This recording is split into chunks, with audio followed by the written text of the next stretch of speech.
你的大名啊，还没有见过啊，very good。很好朋友啊。本来就叫我没有空。是，但是你学问上学得很厉害啊，是吗？就是他哦，就是你啊，谢谢，非常好啊。啊，是的，先生那边Symposium那边哦，你可以 ask question，感谢。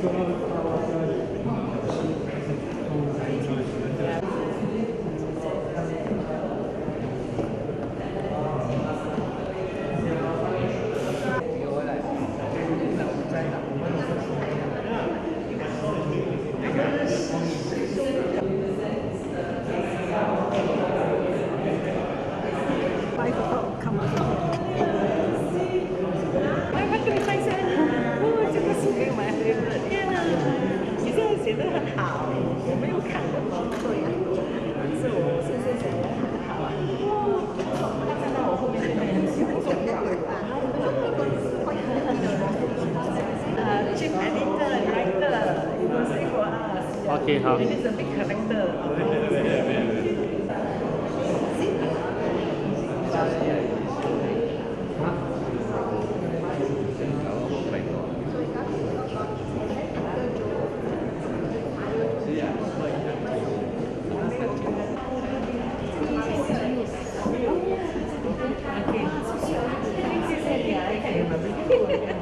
Okay, so younger, second year, so many years already. Actually, many years. I remember we were in the committee, the school. So which school are you in? Sengkang Sec. Sengkang Sec. Still a principal. Thank you.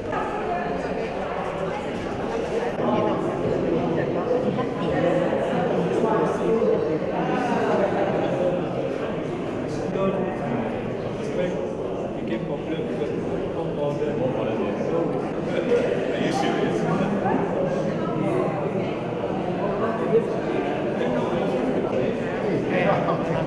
没错的也是。这个是也是尝试也可以，用写的也是没有问题。写可以，然后写可以，这边可以用写。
这些把它这里的啊，才看这个，这个没有了，没有了。Oh, congratulations. That's my sister. Congratulations. Oh, is it?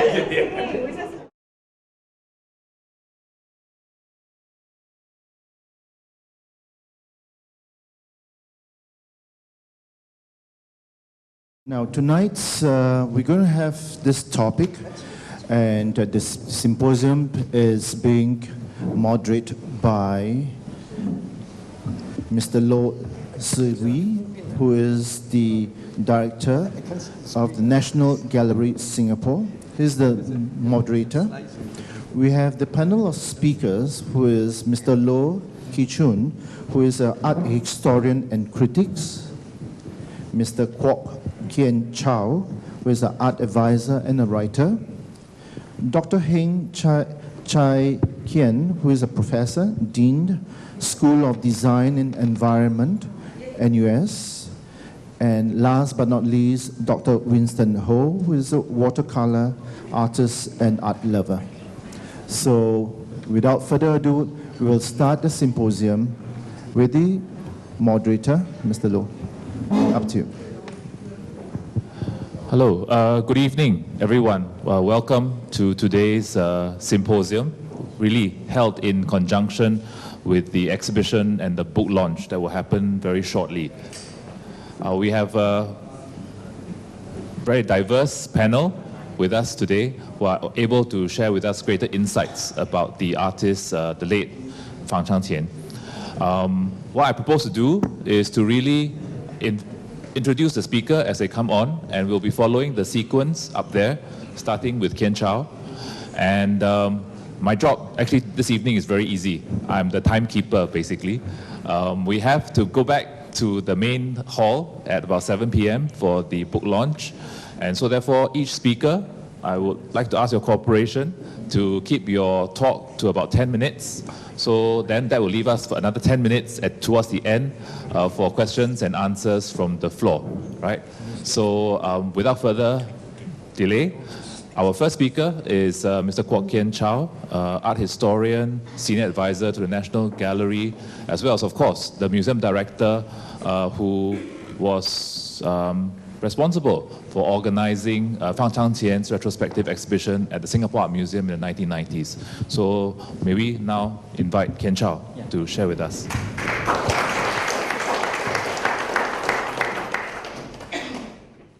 Thank you. We are having here an exhibition, a symposium here, but most of all is a book launch. And this book contains masterpieces of Fang Changqian. And also, the very special thing about this project is that all the inscriptions in Fang's painting are being transcribed and translated by none other, the daughter, the son-in-law. Now, there is concern as to whether the literati tradition continues in Singapore. I think it continues in a very beautiful way, in the way this publication is being put together in 2 languages, and also the way that the younger generation would better understand the tradition of the literati painting in Singapore, and the way the history unfolded in a very special way in Singapore, and now it becomes multicultural and multilingual. So in that sense, it is very important for us to go back to understand Fang Changqian and his cultural context and background. And in order for us to take this further, it may not be known as literati art from here onwards. That is up to the scholars to give it a different different name. Now, however, it is important for us to appreciate the history and spirit of Fang Changqian. Now, can we look at the very first image I have selected? Now, of course, when it comes to Chinese landscape painting, when it comes to 20th century, there's of course the great concern as to how do we go in the direction of naturalism, meaning that to be realistic about the painting style, or to continue in the Chinese calligraphic tradition. And what Fang Changqian has done is to integrate the two in the way that the spirit of literati painting is captured through a very conventional landscape, and yet there is interest in naturalism, meaning that to try to capture scenery as you see it. Now, this is very much so in his landscape painting, but also, very much so in his bamboo painting. The next one, please.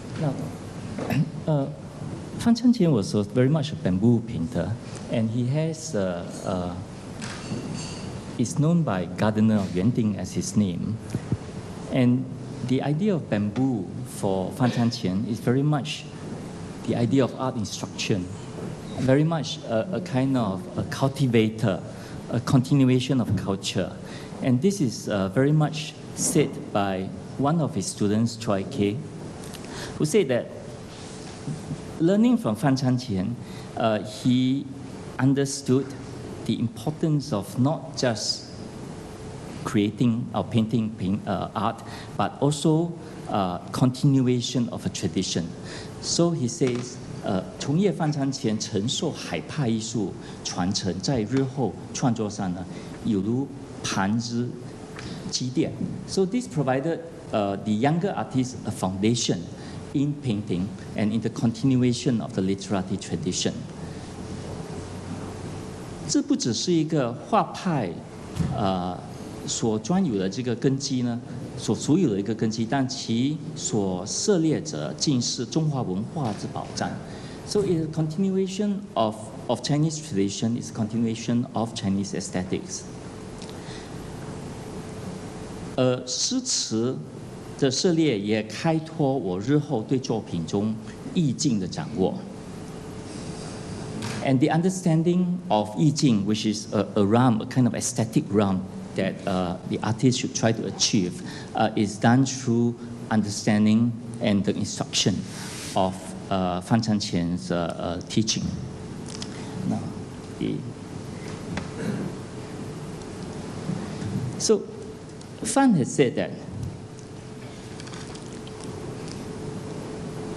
you see, Fan Changqian actually, of course, came from China, so he felt a kind of distance with the environment. So he says, he tried to justify his being in Southeast Asia. So he said, 漫溯南邦无好朴，探求道众莫高深。So who says that one cannot find the culture so-called in the South? But look again, there are fine examples around.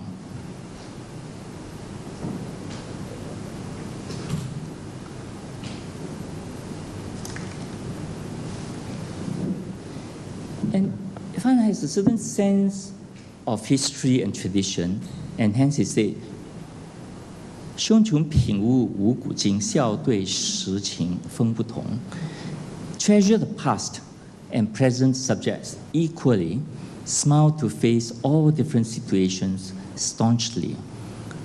And this is very much about the basic spirit of the literati tradition. It is very much, the emphasis is very much on the individual, but also the individual's role and position in a kind of a larger a river of time and history, and that it is the holistic, comprehensive learning that is the emphasis of literati art.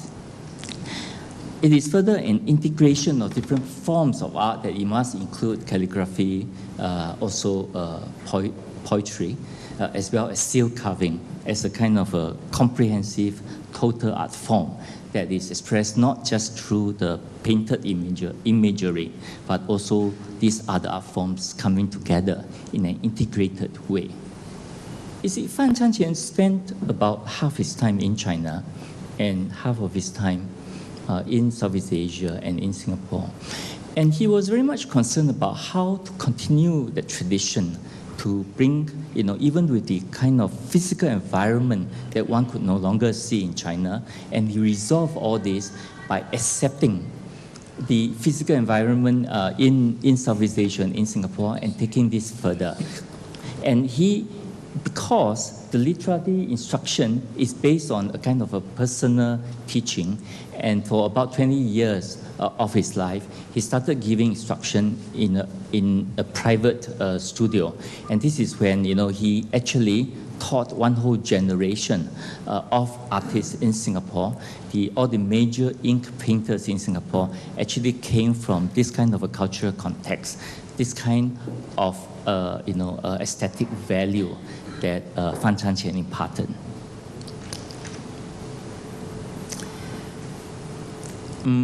Artists like Wang Geyi spoke of Fan Changqian's work as 一如野和诗书画, that he has integrated together the poetry, the calligraphy, and painting as kind of a melting pot. And this is the great achievement of Fan Changqian. Thank you, Ken Chao.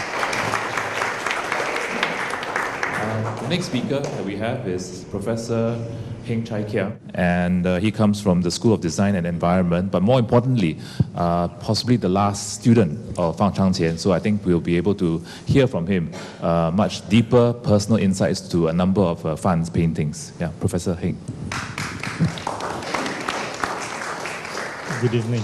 In fact, the only qualification I have sitting up here is because I think I'm the last student that studied with him, together with Li Suzhi.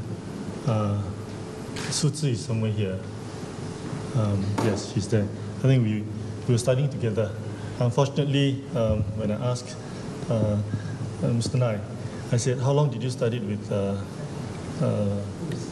Mr. Fang? Fang Laoshi, he says, since the 60s. I started learning only in probably 85, 86. And shortly after, for about 2 years, and I had to leave for my studies, and Fang Laoshi also was taken ill. So, in fact, I'm very happy to see this exhibition being held here in honor of him, and I really speak in honor of him. And but I also have this great regret that I did not spend more time studying with him. Because it is not just, I think it's more than just studying art, per se. When you look at his art, it is more than art. It is the whole character of this man in his paintings. A moment ago, Ken Chao was talking about his bamboo. For one thing, I love bamboo. I plant bamboo in my garden. And I looked at all sorts of bamboos from different artists. But I think if you look at his bamboo is basically him. It's a kind of 脱俗, 世俗. He's above the consumerism, the pursuit of name and fame.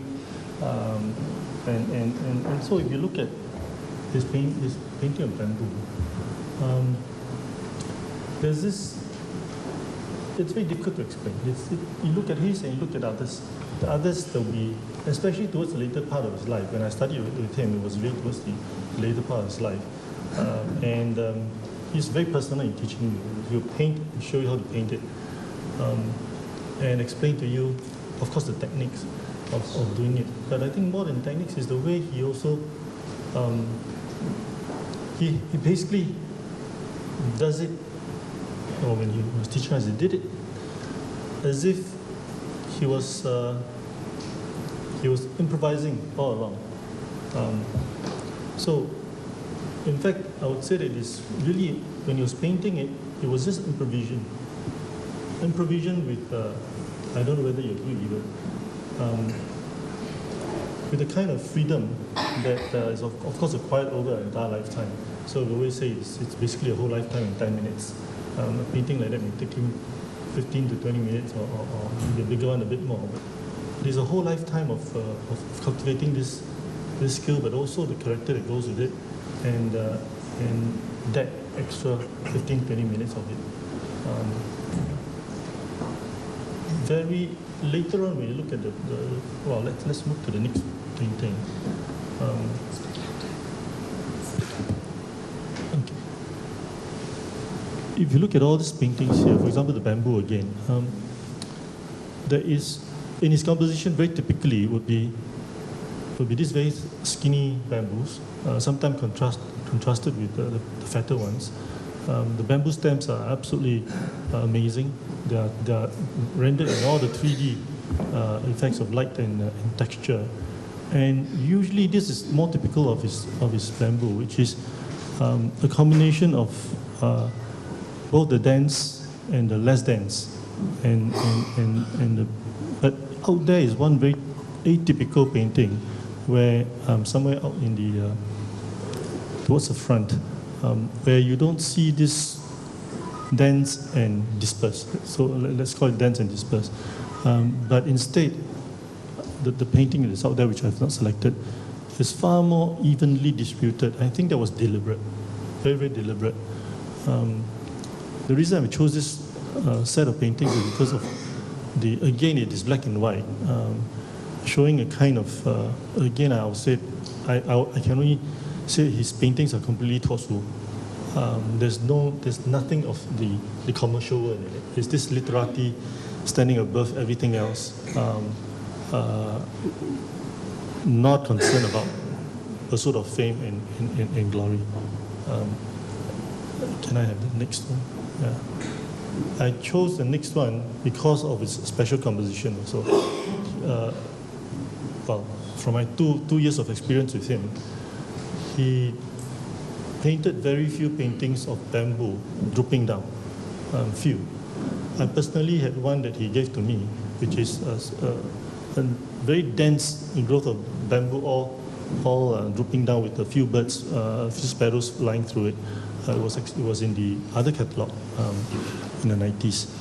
So this is one where he contrasted the very, very thick bamboo stem with those that are very thin, and with all the as I said, the dense and the less dense, all very well composed. This will be quite a typical composition of dense and less dense.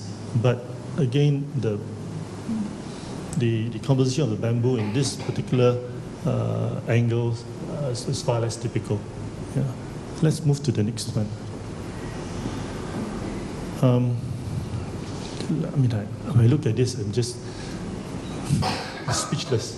In such few strokes, in just such few strokes and depth of ink, he depicted the gourd and the leaves in all its yes, he basically painted them. I mean, and those vines and the birds. Look at the two sparrows, which I deliberately put a detail here. So simple, and yet the spirit of the birds, you can almost hear them sing. Let's move on to the next one. This is one of my favorite.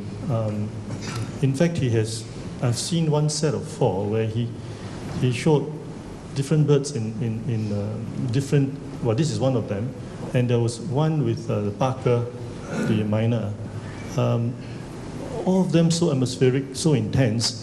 This one you can almost imagine these geese coming back, and look at the two birds looking at each other. And then those reeds, again, there are a few paintings out there. I was just admiring how marvelously free those strokes are.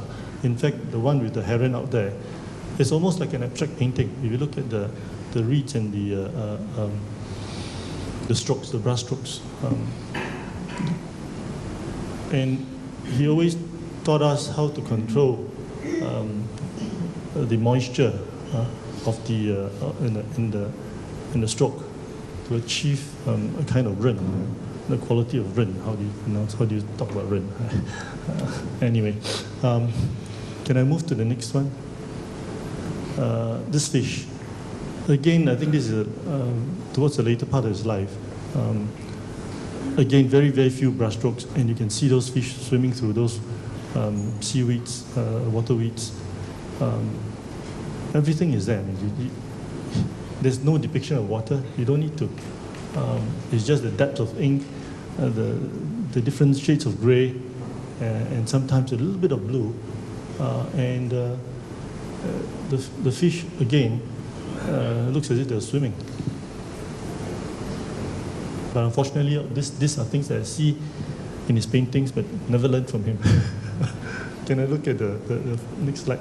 This is probably the last one, I think. I chose this because I think this is in a collection of museum. During one of the sessions, one of the lessons, every Sunday we'll go to his house in the morning to learn how to paint. He showed us a long hand scroll by Zhu Wenyun. So he's his teacher. And it's a hand scroll of bamboos. Hand scroll of bamboo. A hand scroll of bamboo is quite difficult to paint. And the composition is, as far as I can recall, there are some similarities. When I look at this, I recall the other painting that you showed me. I inquired about this painting, but unfortunately, I think we couldn't have, we don't know where it is. You probably have seen it. Wonderful. And this one is really, I think, captures the same spirit, but in orchids. And I showed a detail of the rock that does a diagonal across this painting.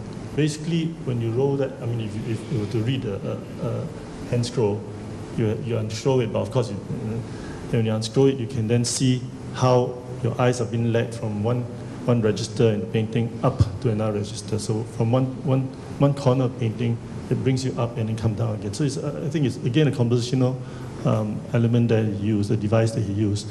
But the other thing which, I've never able to master is the orchids. The leaves of the orchids is a lifetime of work. It seems so deceptively easy, but it's really, really, really difficult. I think that's probably the last slide, but I said this slide, I think our museum is so lucky to have this particular painting. Yeah. Oh, thank you.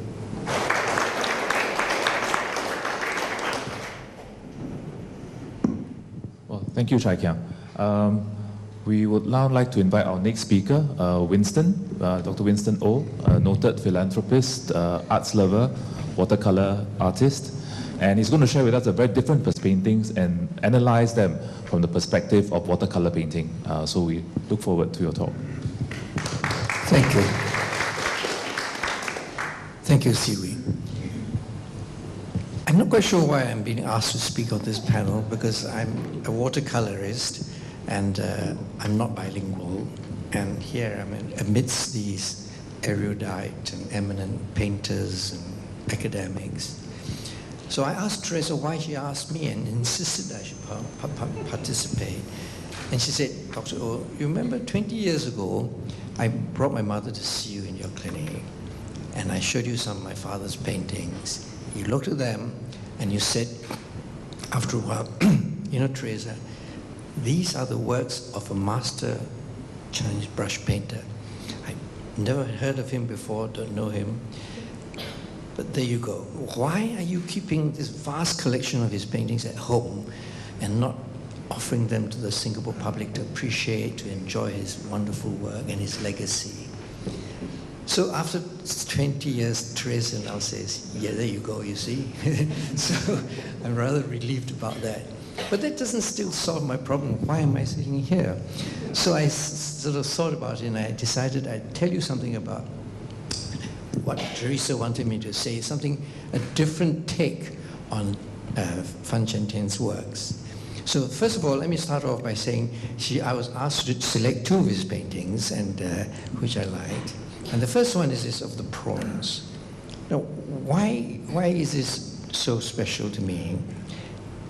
The main factors here, the composition and the brushwork. Now, composition is a simple composition, and yet it's elegant, it's balanced, and you see the rhythmic movement of the brushstrokes. Secondly, and there's liveliness there.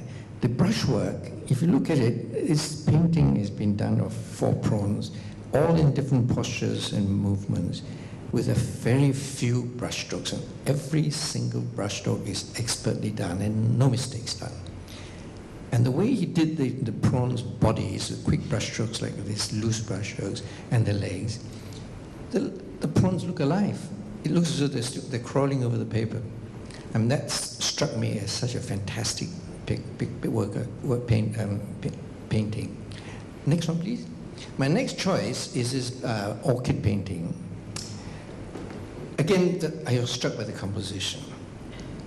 Beautifully balanced, full of rhythm.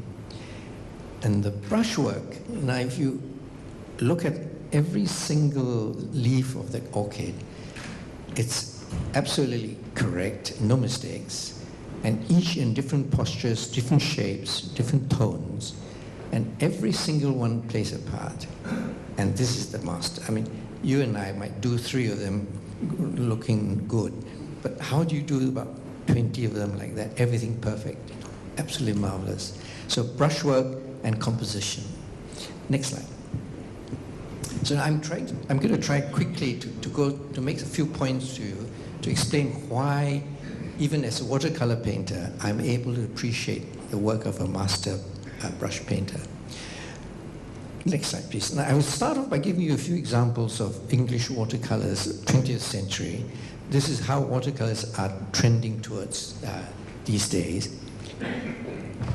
A masterly painter, Edward Weston, who lived in the first half of the 20th century, he's able to conjure up this watercolor painting. It's only about, 10 by 14 inches or something, in a minimum of brush strokes, very loosely, very quickly. And you see the different quick brush strokes, different tones and small details, but no real details.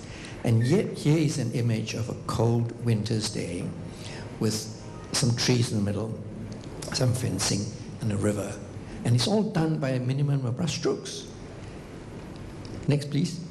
And the same artist is able to conjure up this misty, cold winter's day, virtually in black and white. But you look at the way he does it very loosely, very quickly, but controlled composition. And it's a wonderful image. Yet again, you see, economy of brush strokes. Next slide. And here is another watercolorist, latter day. Same sort of technique as a Chinese brush painter. He uses the same brush strokes, economic movement of brush strokes, very simple brushwork, and yet within a few strokes he's able to conjure up this fantastically light and colorful painting. Next one, please. I'm going to go as fast as I can. This is a living artist today. He paints with a big brush, like we all do, very quickly, loosely, and you can see in the same fashion he's able to conjure up this image of 2 horses moving along briskly, and the body language and the movement is all there. Not unlike a Chinese brush painter. Next, please. So these are the points I'm drawing up about the comparability of the 2 media.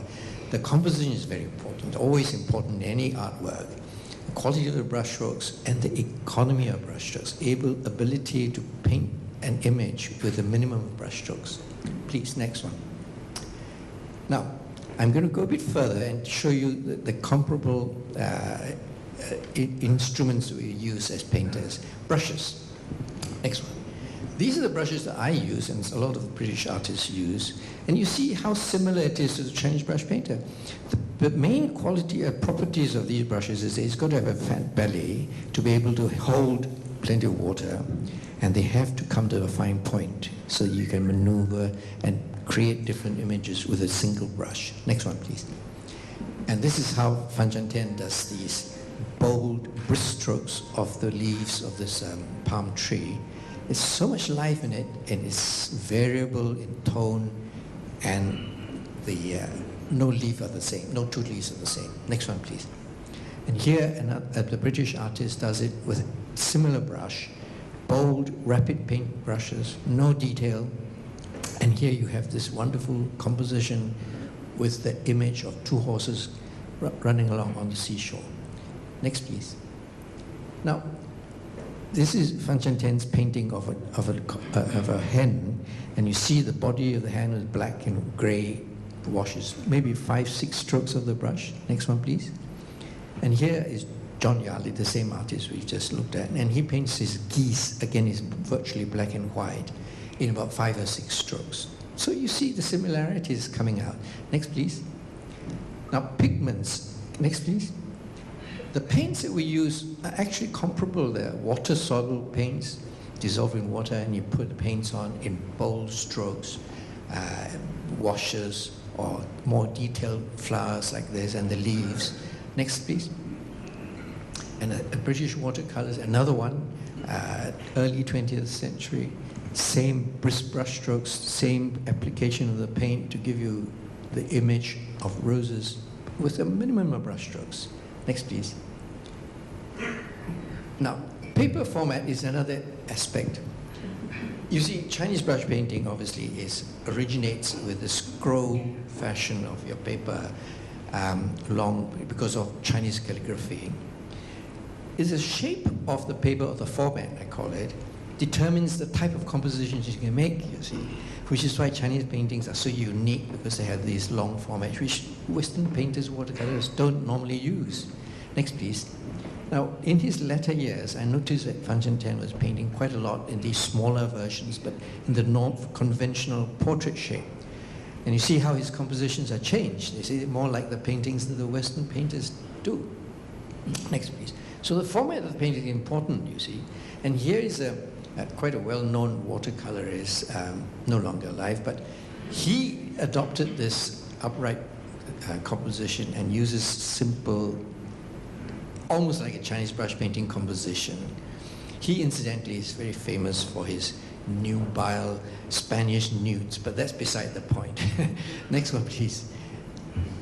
And the same type of composition with simple, there's a foliage there, and a beautifully balanced painting.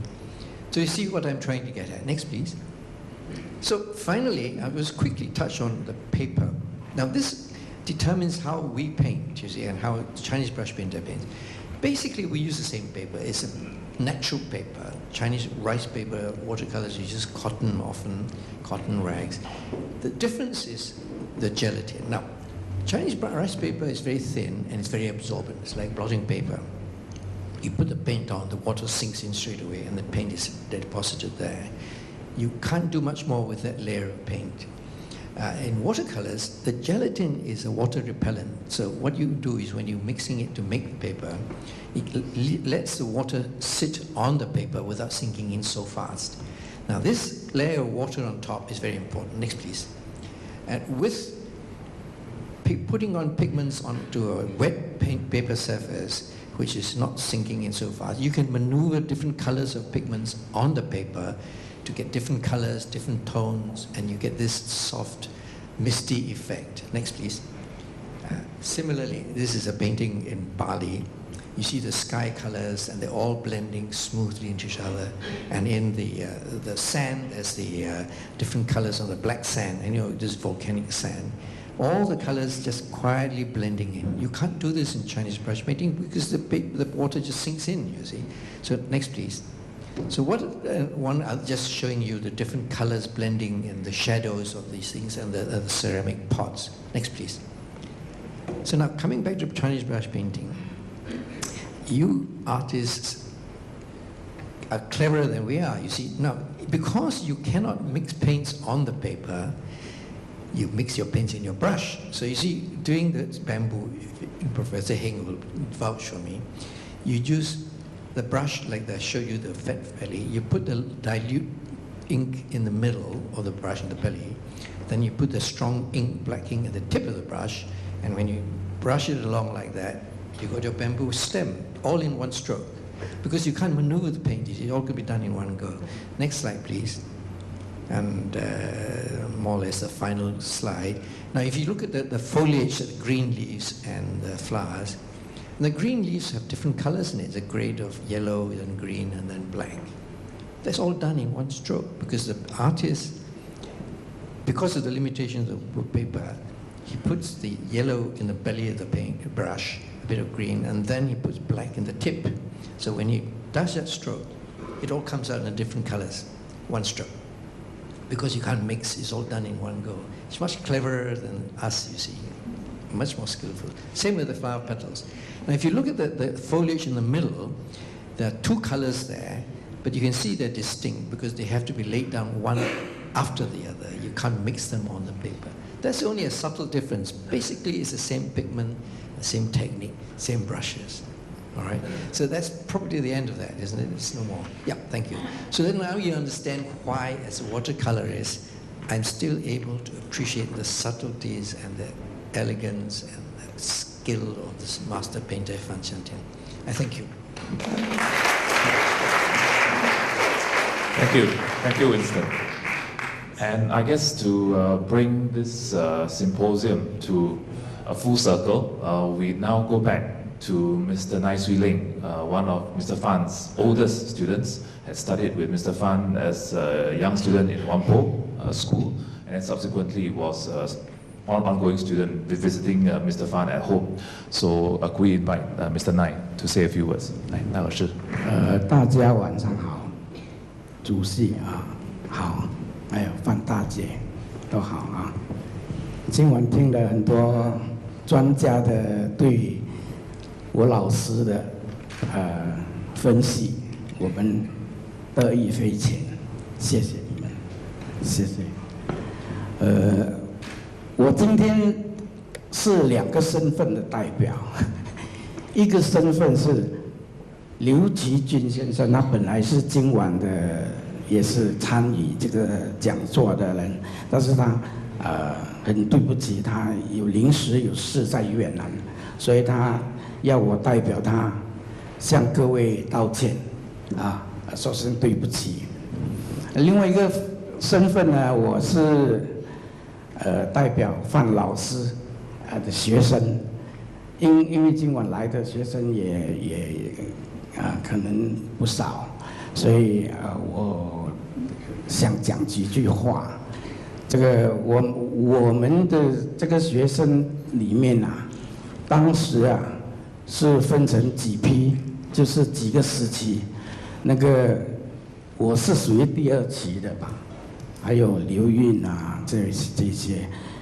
当时我们跟老师学画的时候，是完全投入的，老师没有收学费的。所以在华人的传统里面，我们这个叫做入室弟子。所以当时的入室弟子不少，老师有时候在家里还要准备吃的给我们，还留我们吃饭，说：“哎，瑞龙你别跑，今晚有鸡吃。”那我们当时家境也不是很好，所以整天就泡在老师家里。又看他画画，听他讲理论，听他讲人生的过程，那么今天老师离开我们已经28年了，在28年里面我们的范老师的家庭经过重重的困难要替老师出一本画集，比较像样的画集。但一路来一直在筹备，经过千山万水，困难重重，今天终于这个画册跟画展如期举行，这个完全要感谢大哥跟大姐，没有他的坚持，这些一切的费用都是出自他们自己私人的手了，这个非常了不起，所以在此我们给他们2位一个掌声。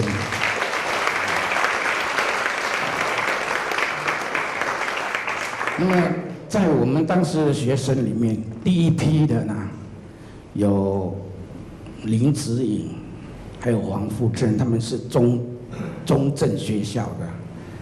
那么我们这批比较多的陈友炳赖瑞龙刘韵陈少义，这些是属于黄埔的，所以我们这2批里面都是没交学费的，所以我们欠老师太多了，不但跟他学习做人，还有在那边学了这个终身享用不尽的那个这个绘画技术。那么，在我们的过程，为什么我们这么尊崇老师？因为老师的人品很高，他一向不求闻大，不故意去求名，但是名当然是不是求就有的。人家艺术界对他都非常的尊崇。我记得我本身后来我就也去了美专学西洋画，也认识了一班老师。当时我们跟范老师学就是这样学，也不觉得说他的造诣有这么高啊，因为没得比较嘛。那么当时我们就在美专听到施香团老师，还有另外一位黄在林老师。黄在林老师说：“你的老师在新加坡吗？这个范老师他是山头很有名的一个画家，他怎么住在新加坡都没人知道。”所以可见得他多么低调的一个人。他说。黄在林先生当时是山头的教育区长，所以他说久闻这个范老师的名都没有机会见到他，啊，他因为当时范老师在山头是主持这个一间美术学校，叫做昌明艺专嘛啊，那么就很多人都很崇拜他。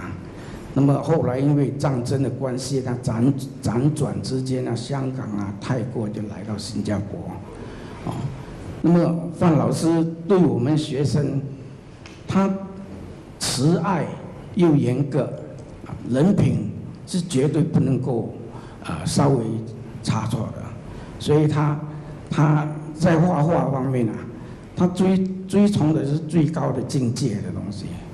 你看他。一个画家里面，我们可以从他的印里面去看到，他的印常常都是有些超现实安贫乐道怕俗看，这些都是表现出一个画家内心的那个品德。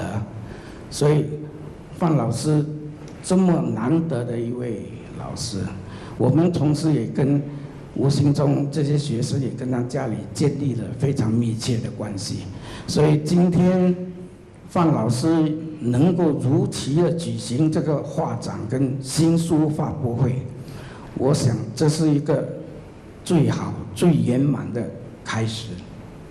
那么希望老师的画作跟他的人品以后能够在世界各地发扬光大。谢谢各位。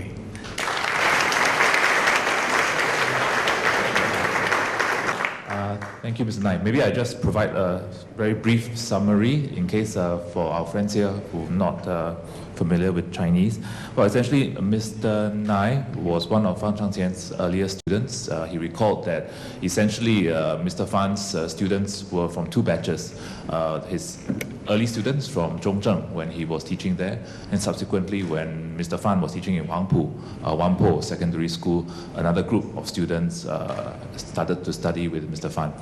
And these two batches of students were really disciples of Mr. Fan, and Mr. Fan never charged any fees for these students, and in fact often invited them to his home and invited them for meals, so really became part of his larger family, if you will. Mr. Nai recalled looking at the various inscriptions that the artist wrote on his paintings, that really Mr. Fan was a very private, kind of a very humble person, and despite the fact that he was already a very well-known artist in Shantou, many people in Singapore during his time here wasn't aware that he had such a high status back in China. And I think lastly, he wanted to really commend Teresa and Paul for spending the time to put together this exhibition and this publication, which is something that many of Mr. Fan's former students had always wanted to do after he had passed on. So he wanted to thank the family. Yeah. So maybe in the last 10 minutes that we have, Could we invite any questions or comments from the floor? Do take the opportunity to ask our panelists any questions, or even Teresa and Paul could help to answer some questions. 观众有什么疑问或者要发表的话，请尽量争取时间。Yes, Mr. Choi. First, I'd like to say I enjoy all the speakers' revelations. Very wonderful. I want to take this opportunity to say something because I feel very strongly about it. I think a lot of good things have been said about Mr. Pham. I think one thing that I seldom hear it discussed is the fact that he made a great contribution to Singapore art. He made a great contribution to Singapore art. I don't know how to put this a bit abstract. From the point of legacy, he brought to Singapore the great legacy of Wu Chang-suk, the Shanghai School. Now I'm not going to look into that, we leave it to the historian and all that. The Shanghai School actually broke into the Chinese art and brought along a lot of fresh ideas, and some are close to the European ideas. That's why Dr. O is able to all that. Now, however, I just give two elements about the Shanghai School, the legacy that Mr. Pham brought to Singapore. And maybe because of the timing, Singapore is not very good in appreciating these things because we are a very practical nation and go very fast and solving problems and all that. But these things, I think, now gets more important, this legacy thing. Now, one is when looking at the pictures, as was shown by Dr. O's collection, I'm reminded that Mr. Pham and therefore Wu Chang-suk, the great master, they are not just painters. I've been studying because I'm an artist. They are poets. They are poets who are painters. When they paint poetry. I wish I had that. When I paint techniques, you know. So a friend say, yeah, that's good. The perspective is right. That's not good enough. When I look at these slides, and they are only slides, I feel a touch of poetry, the way they use the space, the stroke that Dr. O has spoken about. I just feel it. And I can imagine looking at the real thing. So they have this. When I look at Wu Chang-suk's work once in Taiwan, I felt the same thing. And that is one thing. They are poets and artists. The other thing about the legacy, this is the way I look at it, is that what Mr. Pham has given Singapore that we haven't quite fully appreciated is the idea of passing down, may I say, secrets. The secrets that Wu Chang-suk invented, if you like. And the Shanghai School artists have passed them down so seriously. You know? We tend to lack things like that. Have we passed down Chong Su-ping secrets very seriously? Thank you very much.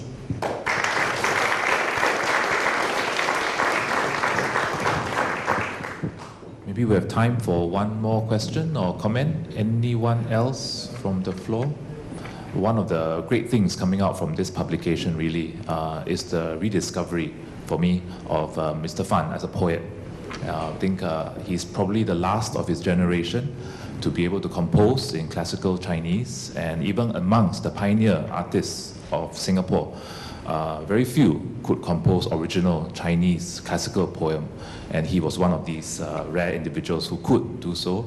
And I think Teresa and Paul has done us a wonderful service by not only transcribing the calligraphy, which is written in cursive calligraphy, but also translating them so that we now kind of have another way to look at Pham Chang-Chien's paintings and better appreciate, I think, his state of mind when he was painting these works. Yeah, so thank you. Yes? In relation to that, may I just make one more comment? I'm also very glad that in the publication that you've chosen, I think, two calligraphy, just plain calligraphy, and include it in the publication. Because while we see it normally as a colophon, as an inscription in the painting, there you show the calligraphy in full glory. And for those of us who love calligraphy, I mean, it's also an exquisite. He's also an exquisite calligrapher. So we talk about Hua, Su, Si, and Ying. He does everything. The painting was never not considered complete until he had written a poem, probably first on a notebook, then onto the painting, and then finally, if he thinks it's good enough, then he would put his seal on it. It's really an accomplished person, very, very, very accomplished literati. Thanks. We can close. We'll call the symposium to a close. And I'd like to thank my four speakers on the panel for sharing with us your insights. And I'd like to invite now everyone to maybe join us in the next hall for the launch of the book. Thank you.